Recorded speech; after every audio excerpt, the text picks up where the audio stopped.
สวัสดีท่านผู้เบิ่งทั้งหลายคลิปนี้วันหน้าสิพาทุกคนมาเบิ่งวิดีโอที่เขาเปรียบเทียบการสอนลูกเนาะระหว่างพ่อที่เลี้ยงลูกด้วยเงินเนาะและก็พ่อที่เลี้ยงลูกด้วยกันด้วยความรู้เนาะไปเบิ่งกันเลยว่าเป็นจะได้เนาะพ่อที่เลี้ยงลูกด้วยเงินเนาะไปเห็นครัวขาดก็เลยถิ่มเงินลงแล้วก็ย่างผ่านย่างสง่าพาเพยแต่ย่างก่อนด้วยได้พ่อ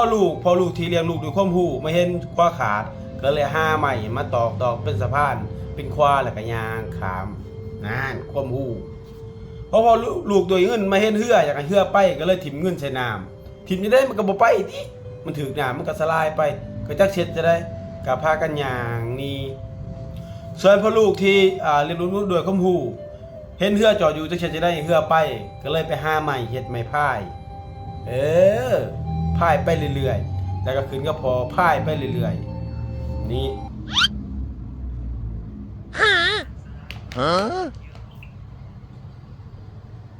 ที่เล่ายางนี่กับลูกของยานี่คือเล่า